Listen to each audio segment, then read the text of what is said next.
Assalamualaikum warahmatullahi wabarakatuh.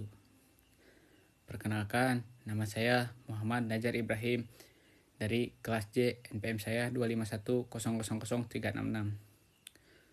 Pada kesempatan ini, saya akan mempresentasikan materi tentang pendidikan multikultural berdasarkan top Pancasila. Topik ini penting karena Indonesia merupakan negara dengan tingkat keberagaman yang sangat tinggi, sehingga dibutuhkan pendidikan yang mampu menjaga persatuan dan toleransi. Lalu, pendahuluan. Indonesia dikenal sebagai negara multikultural yang terdiri dari berbagai suku, agama, ras, budaya, dan bahasa. Keberagaman ini merupakan kekayaan bangsa, namun juga dapat menimbulkan konflik jika tidak disertai dengan sikap saling menghargai. Oleh karena itu, pendidikan memiliki peran penting dan juga strategis dalam menanamkan nilai-nilai toleransi dan persatuan. Latar belakang dalam realistis sosial, masih banyak ditemukan kasus intoleransi, diskriminasi, dan konflik sosial yang disebabkan oleh perbedaan latar belakang. Hal ini menunjukkan bahwa pemahaman terhadap keberagaman masih perlu diperkuat. Pendidikan multikultural hadir sebagai solusi untuk membentuk individu yang mampu hidup berdampingan secara damai dalam masyarakat yang majemuk. Pengertian pendidikan multikultural. Pendidikan multikultural merupakan pendekatan pendidikan yang mengakui, menghargai, dan merespon keberagaman budaya dalam proses pembelajaran. Pendidikan ini menekankan pada kesetaraan, keadilan, serta penghormatan terhadap perbedaan agar setiap individu memiliki kesempatan yang sama.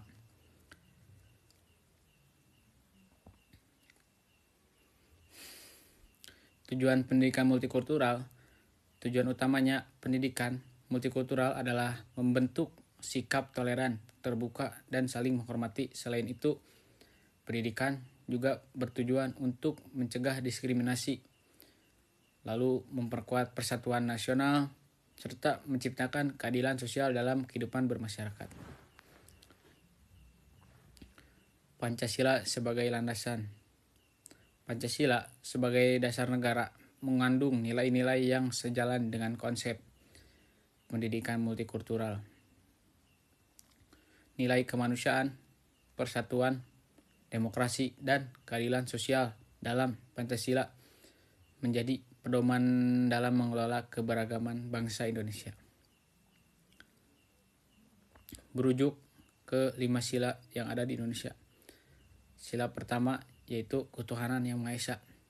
Sila pertama menegaskan pentingnya penghormatan terhadap kebebasan beragama. Dalam pendidikan multikultural, nilai ini juga dapat diwujudkan melalui sikap toleransi antar umat beragama, saling menghargai satu sama lain, serta saling menjaga keyakinan masing-masing. Lalu, sila kedua, kemanusiaan yang adil dan beradab. Sila kedua menekankan penghargaan terhadap martabat manusia. Pendidikan multikultural mengajarkan kita bahwa setiap individu memiliki hak dan kedudukan yang sama tanpa memandang latar belakang sosial, budaya, maupun agama. Lalu, sila ketiga, persatuan Indonesia. Sila ketiga mengajarkan pentingnya persatuan dalam keberagaman. Prinsip Bhinneka Tunggal Ika menjadi dasar untuk membangun kesadaran bahwa perbedaan bukanlah penghalang, melainkan alat sebagai pemersatu bangsa. Lalu, sila keempat, kerakyatan yang dipimpin oleh hikmat kebijaksanaan dalam permusyawaratan dan perwakilan. Sila ini menekankan nilai demokrasi melalui musyawarah dan dialog. Dalam pendidikan multikultural, peserta didik diajarkan untuk menghargai pendapat orang lain dan menyelesaikan perbedaan secara bijaksana. Lalu sila kelima, keadilan sosial bagi seluruh rakyat Indonesia. Sila kelima menekankan keadilan dan kesetaraan dalam dunia pendidikan. Nilai ini diwujudkan melalui akses pendidikan yang adil dan kesempatan belajar yang tidak sama bagi seluruh peserta didik.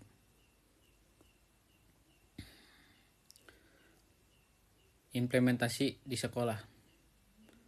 Pendidikan multikultural dapat diimplementasikan melalui kurikulum yang inklusif, metode pembelajaran yang kolaboratif, serta lingkungan sekolah yang menjunjung tinggi nilai toleransi dan keberagaman. Peran guru dan mahasiswa. Guru berperan sebagai teladan dalam bersikap toleran dan adil. Sementara itu, mahasiswa juga diharapkan mampu mengorbankan sikap kritis terbuka dan menghargai perbedaan dalam kehidupan akademik maupun dalam kehidupan sosial. Tantangan dan solusi. Tantangan utama pendidikan yaitu multikultural yaitu adalah adanya prasangka stereotip dan sikap eksklusif. Solusi yang dapat dilakukan adalah melalui pendidikan karakter, dialog antar budaya, serta penguatan nilai-nilai Pancasila.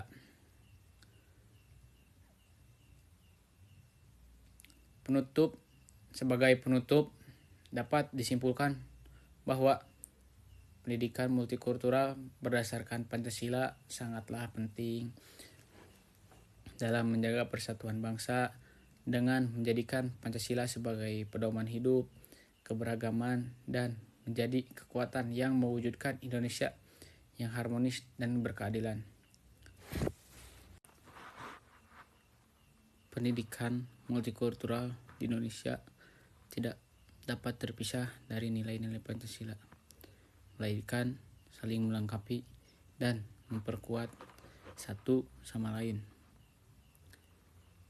Pancasila berperan sebagai landasan filosofis yang memberikan arah, norma, dan tujuan pada pendidikan multikultural, yaitu menciptakan masyarakat yang beragam namun satu, adil, dan harmonis. Di sisi lain, pendidikan multikultural menjadi sarana nyata untuk menanamkan dan mewujudkan nilai-nilai Pancasila seperti ketuhanan, kemanusiaan, persatuan, kerakyatan, dan keadilan sosial. Di kalangan generasi muda, menjadikannya nilai yang hidup dan terwujud dalam kehidupan sehari-hari. Dengan demikian, pendidikan multikultural berbasis Pancasila bukan hanya tentang menghargai perbedaan, tetapi juga membangun kesatuan bangsa yang kokoh di tengah keragaman yang melimpah. Pendidikan multikultural di Indonesia adalah wujud konkretif dari penerapan nilai-nilai Pancasila dalam ranah pembelajaran, di mana keduanya memiliki tujuan inti yang saling melengkapi dan memperkuat satu sama lain. Sebagai landasan filosofis negara, Pancasila memberikan fondasi arah dan norma etis yang mengatur pelaksanaan pendidikan. Multikultural memastikan bahwa upaya untuk menghargai keragaman tidak melenceng dari prinsip-prinsip yang menyatukan bangsa. Setiap Pancasila memiliki peran penting. Ketuhanan Yang Maha Esa menjadi dasar untuk menghormati keragaman, keyakinan, kemanusiaan, dan adil. Lalu yang kedua, kemanusiaan yang adil dan beradab, menjamin martabat manusia yang setara tanpa diskriminasi. 3. Persatuan Indonesia menjadi tujuan utama yang harus dicapai melalui keragaman. Kerakyatan yang dipimpin oleh hikmat dalam permusyawaratan perwakilan. Mendorong komunikasi dan keputusan bersama antar individu yang berbeda. Dan dan keadilan sosial, memastikan manfaat pendidikan multikultural dirasakan secara merata oleh seluruh masyarakat. Mungkin cukup itu saja yang dapat saya sampaikan. Kurang lebihnya mohon maaf. Wassalamualaikum warahmatullahi wabarakatuh.